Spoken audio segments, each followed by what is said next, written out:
After my husband bluntly told me he wanted a divorce, he stormed out, leaving me alone with our 3-year-old twin girls and our newborn daughter. I had suspected for a while that he was unfaithful, yet between juggling childcare and work, I never found the strength to address it. As I was reaching my breaking point, one of the twins embraced me and whispered, "Mommy, we love you." Their innocent, worried faces looked up at me, and despite my anger toward my husband, a profound realization hit me: I needed to end this for our sake. Resolute, I quickly finalized the divorce papers. With a knowing smirk, I understood that he was unaware of the chaos he was spiraling into. His routine excuses of coming home late had worn thin. "My name is Addison, I'm 29, and we had married 4 years prior when he was slightly younger." Initially, I indulged him, perhaps too much. We had our twin girls the following year, and another daughter 3 years later. His habit of returning home late began worsening after our last child was born. During the pregnancy, he had hoped for a boy, dreaming of playing catch with his son. However, when another girl was born, his disappointment was palpable. At the hospital, upon seeing our daughter, he grimaced and remarked, "She doesn't look like me, she's not cute," igniting a fierce anger within me. How could he not see the beauty in his own child? It seemed he might have already been contemplating divorce by then. Even after we returned from the hospital, his indifference persisted. He scarcely assisted with child care, and when I implored him to at least spend some time with the children or consider hiring help since we had the means, he brushed it off. I was the tire technician, working at a top tire company and earning well above average, while he struggled to maintain steady employment, often leaving jobs before I even realized. Perhaps he felt overshadowed by my career success. At that time, he was also engaged in temporary work, with uncertain prospects. I didn't expect financial support from him, but I hoped he would embrace his role as a father. "Spend some time with the kids at night, at least," I pleaded. But his effort was minimal and clearly unenthusiastic, leaving our daughters disinterested and me disheartened. It was evident he had begun to detach, not just from our relationship, but from his responsibilities as a father. His disengagement with our children, who didn't quite warm up to him, spiraled into a distressing cycle of neglect. One day, he stopped participating in child care altogether. "I'm tired from work, let me rest on the weekends," he declared, spending his days off secluded in his room or out with friends. During holidays, he would leave me with the kids under the guise of work commitments, claiming he had plans and couldn't stay. This forced me to often scramble for a last-minute babysitter, a situation I knew could eventually unravel our marriage and harm our children. Feeling the weight of our deteriorating relationship, I resolved to discuss the matter with my in-laws the following day. However, my concerns were dismissed with a wave of traditional expectations. "That's just how husbands are. A wife needs to be patient," they advised, before shifting the conversation to ask for favors. Isolated, with my parents living far away and difficult to reach, I felt increasingly alone. Returning home one evening, I found my husband lounging in pajamas amidst the chaos of our untidy home, the kids listlessly playing with their toys. Their faces lit up when they saw me. "Where have you been all this time?" he asked nonchalantly. "I had to stop by the in-laws for a bit." "Can you start on dinner?" "I'm starving."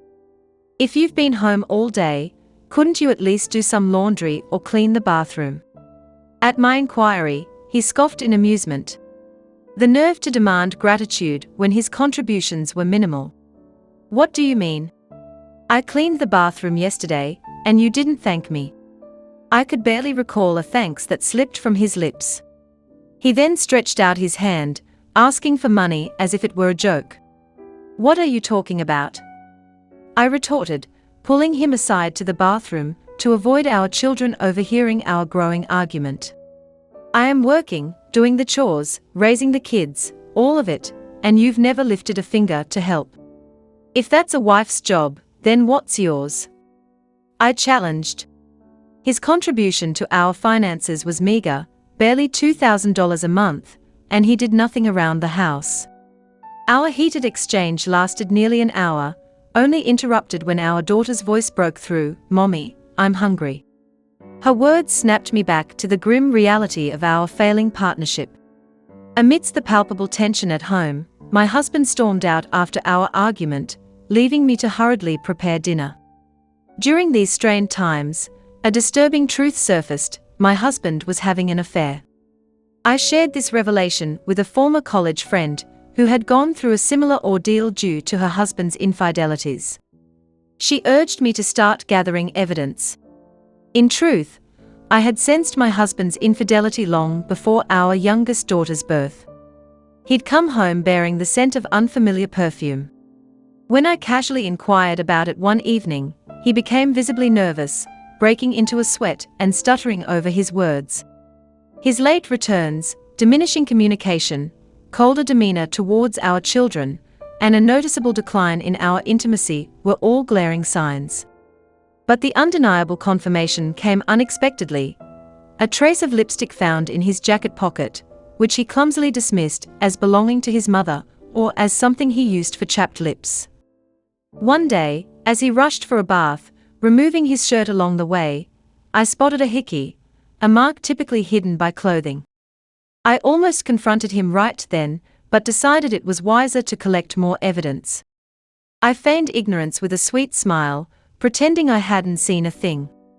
The following day, after a late work shift, I returned home to a quiet house. Our daughters were already asleep. Only the dining room light cast a glow where my husband stood, a stack of papers in his hand. "I can't take this anymore. Let's get a divorce," he declared abruptly, thrusting the divorce papers at me before I could respond.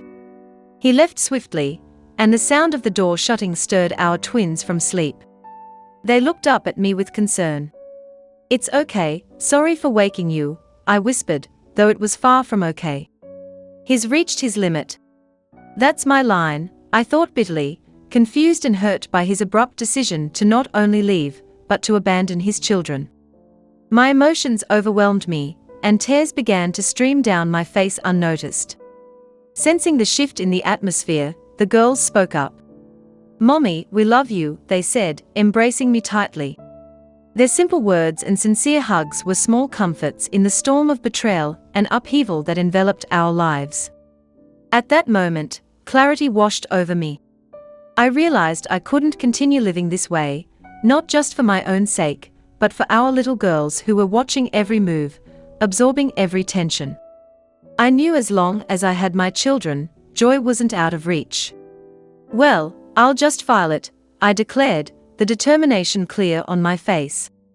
My daughter, sensing the change, offered a hopeful smile, and that night, for the first time in a long while, we all slept peacefully.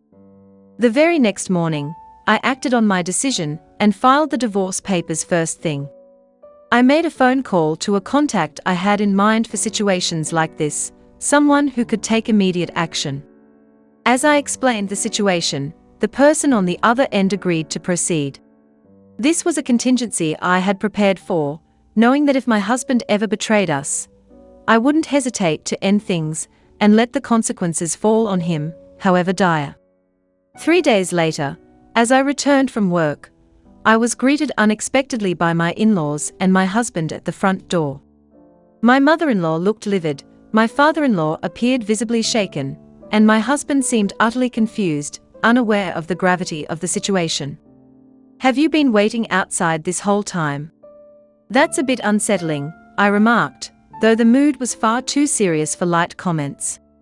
Without a word, my mother-in-law thrust a letter into my hands. It was from my lawyer. "I can see that much," I replied as she began to raise her voice, her face flushing a deep red. "I need to pick up my daughters, so if you'll excuse me," I said, brushing past them, but they followed me into the living room, demanding an explanation. "Why would you do this so suddenly?" "I don't understand," she exclaimed. "If you took the time to read the letter, you might," I responded, trying to maintain my composure amidst her accusations of cowardice and using a lawyer. Just then, my husband, who had been silent, finally spoke up, confused. Are you upset because I filed for divorce? Is this some kind of complaint? His words left my in-laws dumbfounded. You didn't know about the divorce, his mother scolded him, her anger mixed with bewilderment. Wait, what's happening here? He stuttered, clueless as ever. The conversation spiraled into chaos, with my in-laws accusing me of ruining everything without understanding the full extent of their son's failings. As they argued amongst themselves, it became clear they had no idea of the struggles and sacrifices I had been making all along. As their voices grew louder, discussing what they thought had happened, I realized how far apart our worlds had become, and how necessary it was for me to move on, not just for my sake, but for our daughters' futures. I watched with detached coolness as my mother-in-law slammed her hand on the table, her frustration palpable. Why did you divorce Addison? She demanded. My husband, as usual, clammed up under the pressure. Since he wasn't saying anything, I took it upon myself to explain. He failed completely in his duties as a husband and father, I stated flatly. There you go again, she retorted, exasperated. I told you, that's just how men are. And would you forgive your husband if he had an affair? I countered, turning the conversation sharply. She froze, clearly not prepared to consider her son unfaithful. My husband tried to cut in, but a stern look from me silenced him. Then, oddly enough, my father-in-law jumped in to defend him. A man's affair is just a fling, it's not a real problem, he argued dismissively. This is pointless. Please leave. All further communication will need to go through my lawyer, I declared, signaling an end to this unproductive discussion. But what are you talking to a lawyer for? You agreeing to the divorce, right? My husband asked, confused and clueless about the proceedings. I filed for divorce straight away. That's what all this is about, I clarified, growing tired of the circular argument. Amidst the chaos, my mother-in-law suddenly burst into tears, shouting, paying $777,000 in one lump sum is impossible. What large sum? What are you talking about? Who's paying whom? I demanded, seizing the moment to reveal a painful secret I had held back until now. It all started right after we got married 4 years ago. I was summoned to my in-laws' house alone for a serious discussion. Nervous, given that she was my husband's mother, I was prepared to help however I could, but nothing could have prepared me for her next words. I need $75,000, she blurted out unexpectedly, leaving me utterly stunned. As I hesitated, she pressed on about my salary. Unable to resist her pressure, I admitted it was over $200,000 annually, which seemed to spark a gleam in her eye. It turned out my father-in-law had gotten deeply into horse racing, accruing substantial losses and debts. Desperate for $75,000 to cover these debts, she pleaded with me to lend them the money. I felt compelled to help, repeatedly insisting she must pay me back. 4 years passed, and all I received was a paltry $5,000. There were times when she made small repayments only to borrow again soon after. The financial strain and deceit were too much to bear on top of everything else. As I laid out these truths, the room fell silent, the gravity of the deceit and manipulation finally settling in. I realized that I would likely never see the full amount owed, so I decided to take decisive action. I hired a lawyer and filed a claim for the entire remaining balance of $77,000. My husband's reaction was one of shock, his jaw dropping in disbelief. But we said we'd pay back little by little. Why all at once? He stammered. We are no longer family, so I see no reason to extend any courtesies, I responded firmly, feeling that it was time to assert my boundaries.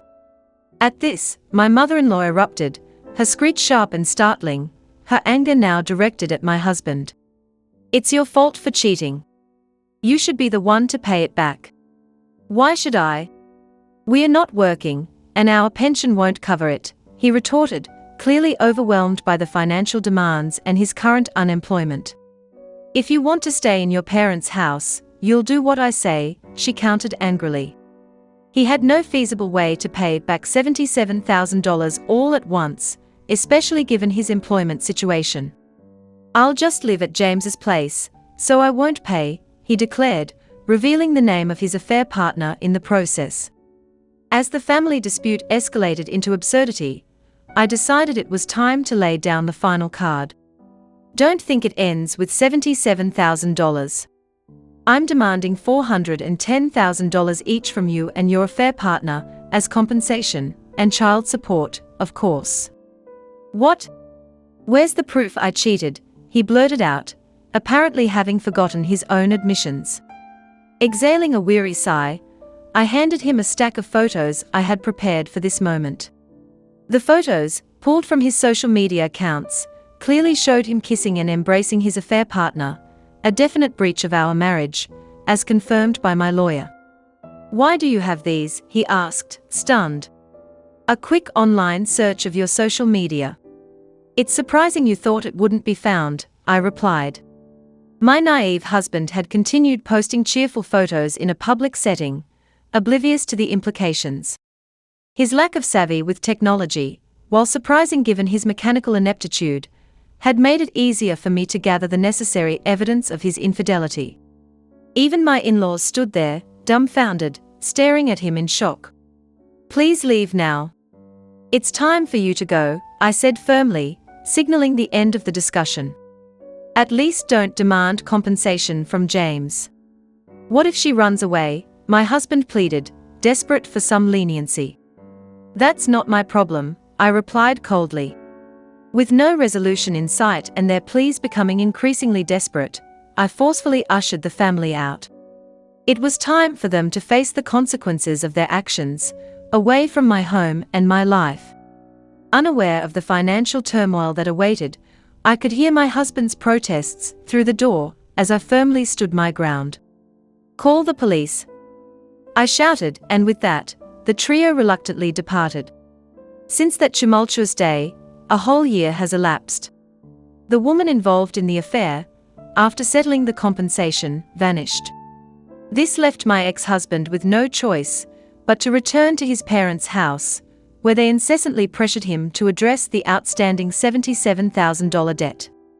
Desperate, he turned to dubious lenders to cover this amount, and although he managed to settle that particular debt quickly, he was still burdened with $410,000 in damages from the affair and an ongoing obligation of $780 a month for child support. Now, my ex-husband spends his days engaged in manual labor from dawn until dusk. The mounting interest on his massive debt looms over him, suggesting it might never be fully repaid in his lifetime. However, these concerns are no longer mine to bear. "Mommy, we are going to be late." Oops, my thoughts are interrupted by the cheerful voices of my daughters, calling me to take them to daycare. They are growing up healthy and strong, a testament to the resilience and new beginnings we've found. Their joy and well-being are the only happiness I need now, a stark contrast to the life I once shared with their father.